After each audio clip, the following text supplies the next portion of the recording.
Hey everyone, so the Ramirez-Taylor fight just ended moments ago and I knew I had to make a video of it immediately.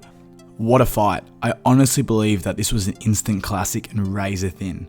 Spoiler alert, Taylor defeated Ramirez with a unanimous decision. All three judges scored at 114-112 in favour of Taylor, with the two knockdowns playing a huge part, earning Taylor the victory. Without those knockdowns it would have ended in a draw.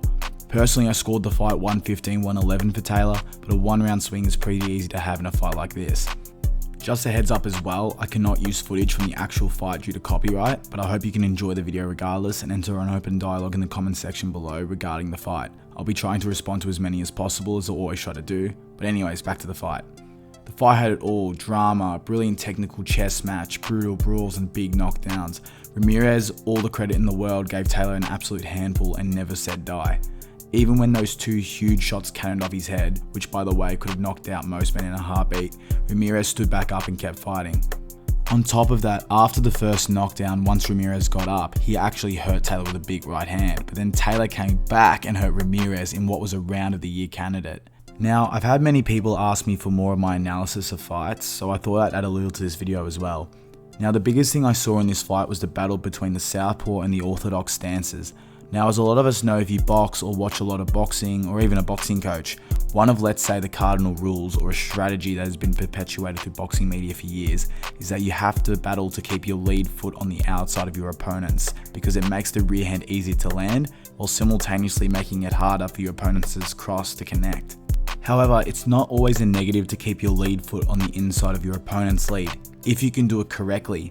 So in a lot of high-end amateur boxing circles, they have actually started coaching some orthodox fighters and or southpaw fighters to keep their foot there for a reason, and that's because the jab comes off much easier. Although you are very much in range for the cross, if you shoot the jab correctly, it will shoot directly through the center of the fighter's gloves and come off quite powerful. Now obviously you're not going to stay there for a long period of time, because if you do, once again you'll get caught with a rear hand, but it does have its uses like anything in boxing. Now as well, if the lead foot is on the inside of your opponent's, the chopping cross or a rear hook can land really quite well if the opponent is a little too front on. Now throughout the whole fight, Taylor was using this jab, stepping on the inside of Ramirez's stance, loading up his rear hand, and this happened for most of the fight. But if you go to the start of round 6, just before the knockdown, Taylor is using foot feints, stepping inside, baiting Ramirez to throw his cross. That's when Taylor explodes, landing a chopping rear hand on the jaw, dropping Ramirez. Now keep watching round 6 and Taylor keeps doing the same thing, going to the same well, continues to step on the inside with his jab, but he does it too often. And this is when Ramirez catches Taylor with a big right hand.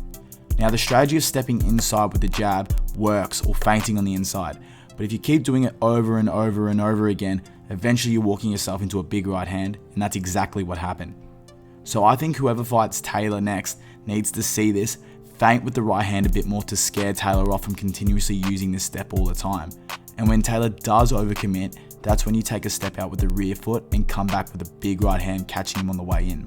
Now this is much easier said than done, when the guy you got to do it against is an absolute weapon of a fighter and a technical master, but this is one area I believe you can expose of him. Now that's the end of my little analysis of this fight. I'm not going to delve too deep into it, but if you did enjoy that, let me know in the comments, and if I get enough comments asking for more analytical videos, I'll make it a priority of mine to make some more for you. But yeah, I just love this fight so much, and both men deserve all the respect in the world for putting everything on the line and delivering us this modern day classic. Just wow.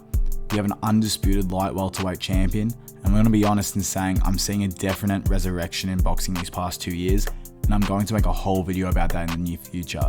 So if you want to see that or enjoyed this video, please subscribe and let me know in the comments, what did you think of this fight? Who do you think Taylor should fight next? What does Ramirez do next? Should there be a rematch? Let me know down below, and I'll see you in the next one. Bye.